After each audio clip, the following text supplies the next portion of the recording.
Hello everyone. Welcome to Woke Work for K-5 educators dreaming of a radical classroom. Thank you for joining us, and we're really excited about presenting to you today.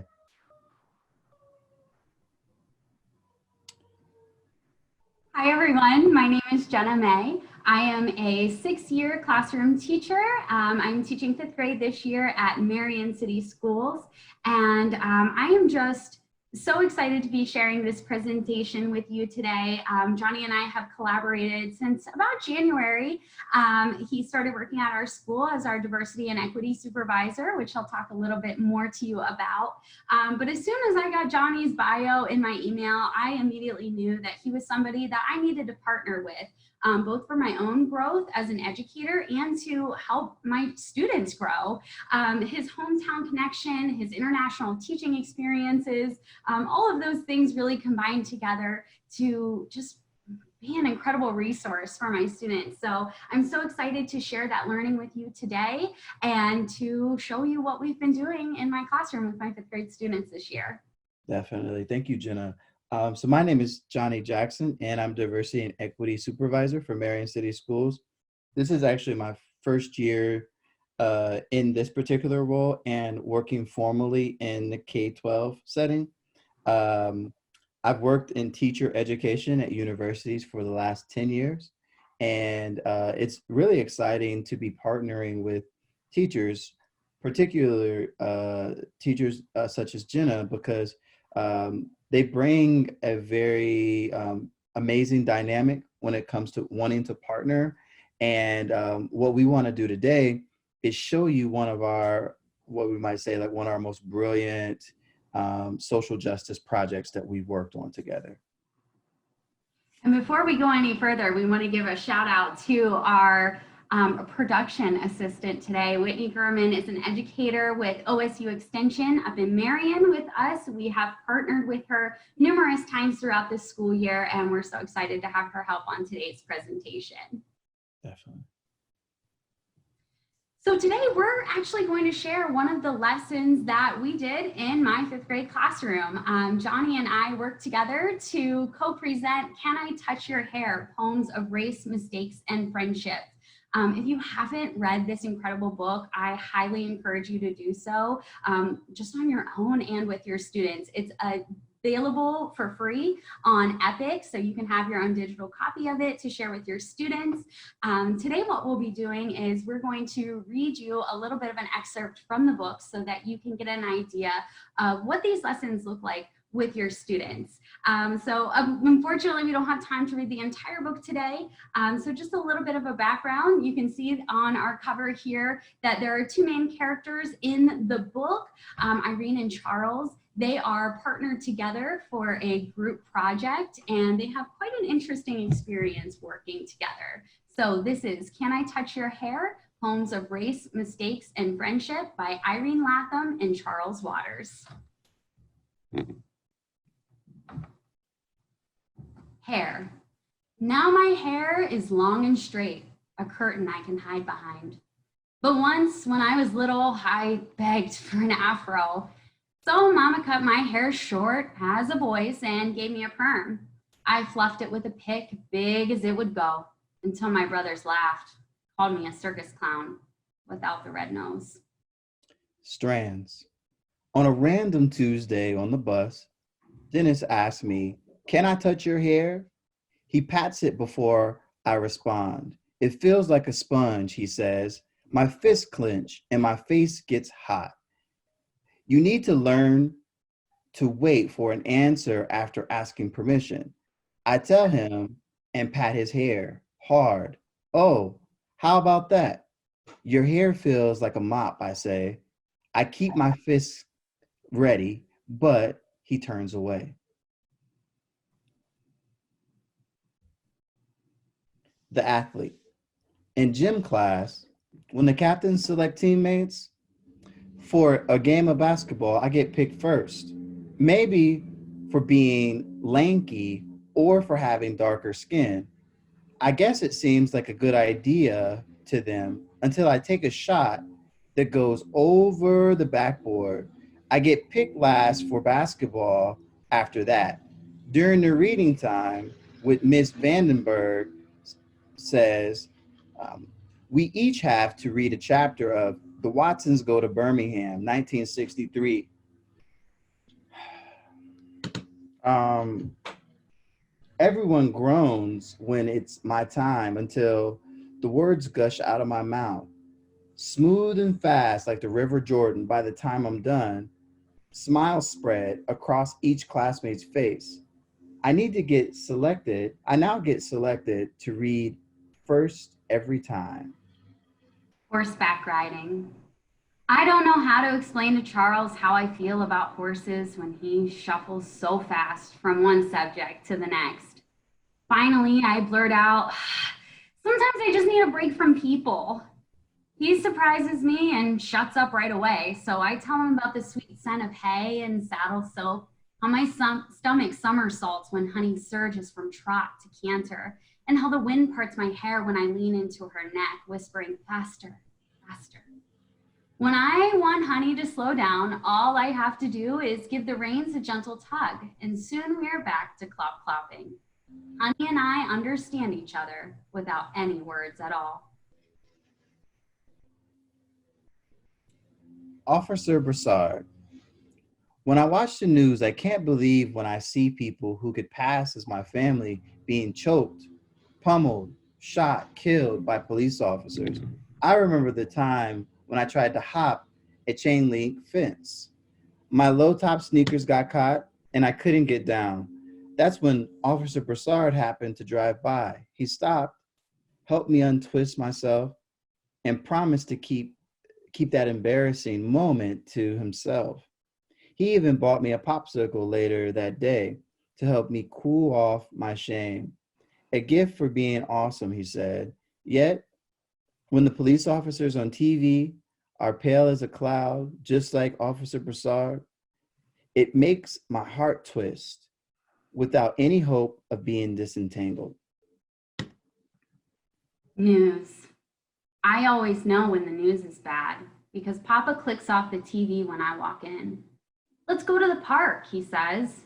He swings me high and higher, doesn't stop till I ask him to. We feed bread to the geese, race up the hill. We watch a caterpillar climb a blade of grass. Only then does he tell me about Trayvon, about Ferguson, Missouri, about what happened and why. We stare at the clouds, how they drift and disappear.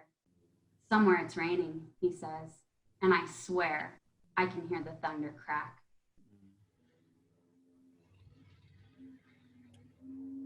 Dear Miss Vandenberg, here we are, still getting used to each other, our sideways glances turning into high fives and hanging out together during quiet time. We smile when we learn we both like books, but not sports. We nod our heads over cool shoes and colorful laces. Now we see each other as individuals, vegans, horseback riders, readers. We share hurts like being left out at recess and getting into trouble with our parents. Sometimes we say the wrong thing. Sometimes we misunderstand. Now we listen. We ask questions. We are so much more than black and white. Signed, Irene and Charles. Yes. Hey, Mrs. Vanderberg, what's our next writing project going to be? So, like I said, this was a lesson that you can see right here in this photo we shared with our students. And we read it very similar to how we read it just now for you. But keep in mind, of course, this book is filled with some very, very heavy topics that your students are going to have questions about, comments about, connections to. So really take your time. I can't lie to you, this lesson that Johnny and I planned, we went way over time. It was probably double the time that we were supposed to spend on this, but it was so worth it. And I'm so glad that we invested that time because it really made way for some more deeper conversations throughout the school year. And I truly noticed the impact that it made on my students. We did stop after each paired poem to allow students to give their reactions, connections. We allowed them to answer and ask any kind of questions that they had for us. That way this experience was really a great learning experience for our students, a chance for them to make connections and ask questions that maybe they didn't know that they needed to ask, or maybe they didn't know that they had a safe person in their life to ask those questions.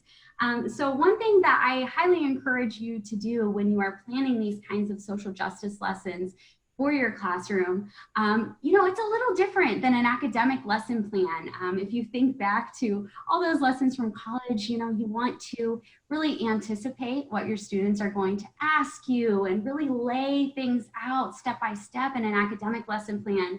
And I'm not saying you throw away that planning.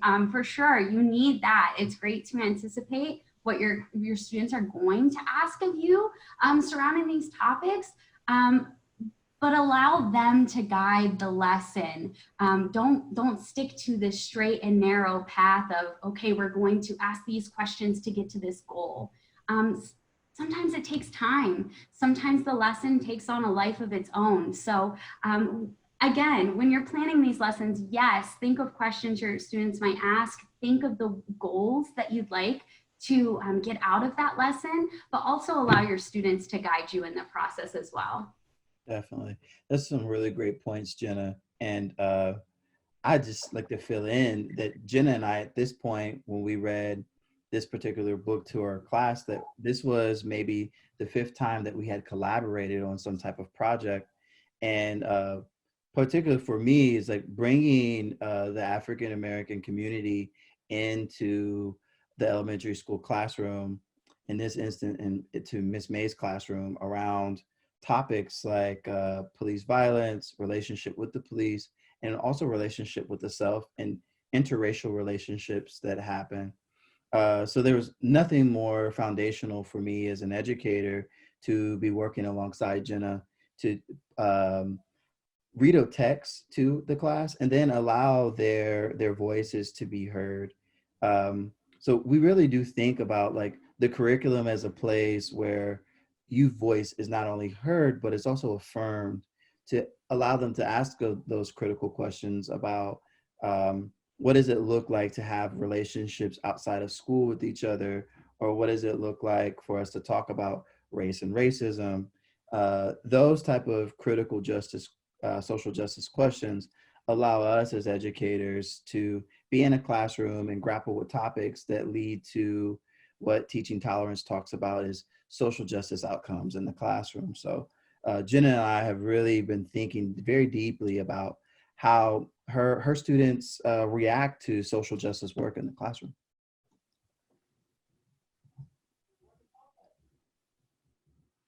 So next we want to talk a little bit about each of our personal experiences with social justice work in the classroom and kind of how we got to where we are today. That lesson that you just saw, our read aloud, I was not ready to teach that lesson my first year of teaching, and that's okay. This is definitely a process. As I've learned more about myself as a teacher, I've become a better teacher for my students, which is a good thing to keep in mind. Give yourself grace and time to grow. Something that I noticed myself doing a lot in my first couple of years of teaching is that I was really emulating the classrooms that I had been a part of as a student. Even now today, I can point out things right around the room that are from some of my favorite teachers that I had growing up. And that is absolutely wonderful. However, when I'm thinking about my dream classroom and the classroom that I want to create, there is one huge thing that is missing from my experiences as a student that I know I want to have in my classroom today, and that's vulnerability. When I think back to my teachers that I had as a student, I had wonderful relationships with my teachers. I loved them. I loved being in their class, but I didn't really know them. And I think that allowing yourself to be vulnerable in the classroom as a teacher, that truly gives birth to some of the best learning experiences that you can possibly have. So whenever I'm planning for my classroom, I always think, I just so strongly believe that I have an obligation and a responsibility to be the kind of teacher that I so desperately needed when I was a child. I needed these social justice lessons in the classroom. I needed teachers who were vulnerable and open with me. So that's the teacher I want to be. But that's hard work, right? It's very, very hard to be vulnerable in front of people that you love deeply and spend a lot of time with, let alone this brand new classroom full of students who you just met. So it is hard and it takes time. A lot of my positive shifts in the classroom have been born of fostering intimate relationships with my students. So getting to know them, not just as an academic learner, but just as a human. Hey, what are your hobbies? What is your family like? What do you like to do after school? What makes you happy? Those are the kind of questions that I've started asking, and I've found that it is just really changed the way my students react to me, the way that they interact with me, the way that they interact with lessons surrounding social justice and social emotional work. It's been huge. So I would encourage you to do all that you can to make yourself as comfortable as possible being vulnerable in the classroom. Model that for your students, and I know that they will reciprocate. One way that I have done this is by sharing about my generalized anxiety disorder with my students. That kind of sounds very scary, right? A lot of times there's a lot of pressure and obligation to be just perfect as a teacher and to be so strong and the one that your students look to in any sort of situation. I did not think that I could be that kind of teacher while being open with my students about anxiety. And I have found that that is just so not the case. So what I do is I share a children's book that's called Where Are You by Jonathan Sunday. There is a beautiful reading of it online for free at books.com you can check out. And we have a conversation. We talk about what it's like for me when I am anxious. We talk about what my body feels like and how I might react in a situation where I'm anxious. I was very scared to do that lesson for the first time with my students who were in first grade. I was very scared to do that lesson again with my fifth graders. But it made a huge difference. Showing my students that aspect of myself has allowed them to be vulnerable and sharing with me as well. And I highly encourage you to be brave, take that step, and just dive on in. Definitely. Yeah. So I want to talk a little bit about talking about racism and race in the classroom. This is a topic that I've kind of been working with for the last like 6 years, especially around teachers. And it never gets easier because there are a lot of times we're just not having the conversation as adults about how race and racism are very foundational to how our country was even started.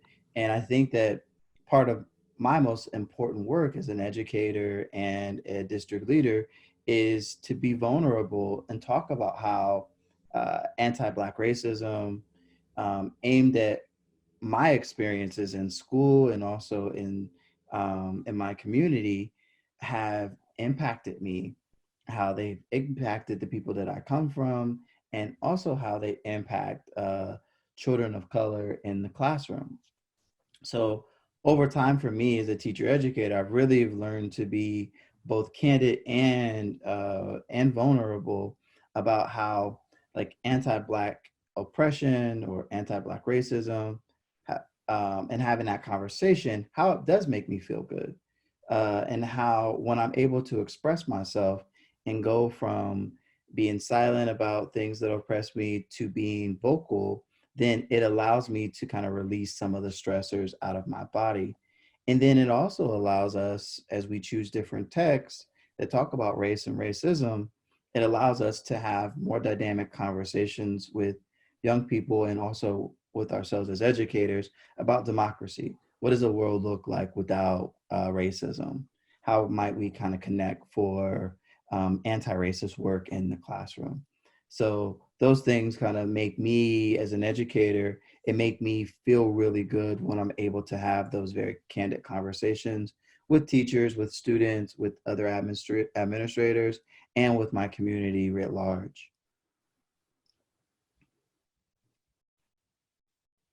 So, connecting social emotional learning and also social justice. I know that Jenna spoke earlier a little bit about social emotional learning and how we're trying to connect that with the work that we do in the classroom. I believe all the time that diversity and equity work really lets us put a foundation on how people are treated in school, but also in community. Particularly for me, I see all the time as an advocate for Black children and children of color. I think that it's so important for us to call out things that don't feel right and don't seem good, and also teaching teachers to create a flow in the classroom. And what I mean by flow is create a positive experience for themselves and for their class. That way, when the lesson plan and the student learning and your own personal experiences all come together, then that allows you to get into what we call flow. And the social emotional learning and the social justice learning actually are hitting together. And that concept of flow was so new to me this year. That's something that Johnny has taught me this year. And oh my goodness, what a simple thing. As soon as he shared that idea of me to me of teacher flow, it all started to click. I noticed when I went into my classroom and I was having a rough day, we had a rough day, but when I was excited about what I was presenting, when I felt very proud of the work that I was doing, those are the exact same feelings that I saw coming back from my students. So it's just so incredibly important. Yes, this is hard work. Yes, it's incredibly hard to be vulnerable in the classroom, but it's also just so important to become comfortable with it so that you can be in teacher flow and feel good about these lessons. We've also worked very hard this year to make a connection to trauma-informed practices. I think that childhood trauma is unfortunately so very common. We have to make sure that when we are presenting these lessons to our students, that we aren't possibly re-traumatizing our students, and we're making it a very, very safe atmosphere for them to listen, learn, and share. So I would not suggest going in first day of school and dropping one of these hard-hitting social emotional learning or social justice lessons without doing that foundational work of building your relationships with your students. It's so incredibly important. Mm-hmm. Mm-hmm.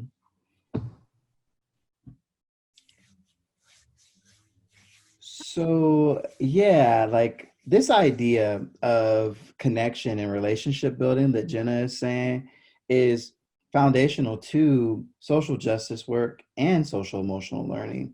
So, we want to emphasize that you aren't alone. This is a very much, it is a collaborative effort. It is a team effort. And as I was stating earlier, my one of my objectives in being diversity and equity supervisor is to bring communities of color, particularly right now, the African American community, and all of their assets into the classroom and to do community teaching. And I think that that's so key because it allows students of color in the classroom to see themselves when so often they don't see themselves in the classroom or in the district as in leadership. And then it also allows white children to see people of color in leadership positions. So community teaching actually allows us to do the double work of social emotional and also social justice kind of learning. Mhm. I think it's incredibly important to remember that, yeah, Johnny's right. You don't have to do this on your own. I fully acknowledge that I myself, as a 27-year-old white woman, do not have all of the background and experiences and knowledge that I need for my students to receive in their 180 days in my classroom. So that's why it's so incredibly important to reach out to others. I'm a big fan of emailing. So like I said in the beginning of our presentation here, we got a little bit of a newsletter with Johnny's bio in it that says that he was going to be starting to work at our school. This was his position, the title, and a little bit of a background information about him. So I just sent him an email and said, hey, Johnny, I don't know you, you don't know me, but I think that we would be a great team. I think that we should partner together and work together. And that's how all of this started. It is very, sometimes it's strange to me to think, Johnny, that you and I have only known each other for a few months, because that one email, oh my goodness, so much personal learning for me. Has really helped me develop professionally. You've become an incredible mentor to my students, to me, and you're a wonderful friend. So I would just say, if there is somebody that works at your district or you see as a community member that can really help you in the classroom and help bring these lessons to life for your students, reach out. Don't be afraid to send that email, and just see where it takes you. Don't be afraid. Learn from yourself, your students, your colleagues, others. Everyone around you has an experience to share, has a lesson to share. And it's from all of those different perspectives that we can truly dig in to the work of social justice. Connie and I are also working on a resource list for you as well that we'll be sharing out, and can't wait to provide that for you. Just a list of incredible resources that we've used in the classroom to promote social justice work and social emotional learning in the classroom. Definitely. And Jenna, I do want to put something out there that uh, as you were talking about like all the things that you've learned from me, I've also learned a lot about how do you build relationships with fifth grade students and make it foundational that the relationship leads to academic learning, relationships lead to social emotional learning, and relationships lead to social justice learning. It has allowed me as a teacher educator to now see an educator who's a fifth grade teacher in her 6 years doing dynamic work, to see things that what we say connecting the theory and the praxis to praxis, like theory and practice to praxis. So I'm very fortunate to have a collaborator like you. And then also we should note that the person actually helping us with our video today is another one of our collaborators who does a lot around social justice and social emotional learning, Whitney Gurman, an educator at OSU Extension. So we've tried to form a collaborative and show that this is a communal experience when we're doing this work. Absolutely. So let's build together. Our contact information is up on this slide for you. Please, we would love you to reach out to us. We'd love to collaborate with you. Again, both of us are from Marion City Schools, so we're here in the Central Ohio area. But again, thank you so much for coming to our session. We've got a little Q&A that'll be next, and feel free to reach out. We would love to work with you. Definitely. Thank you so much for attending.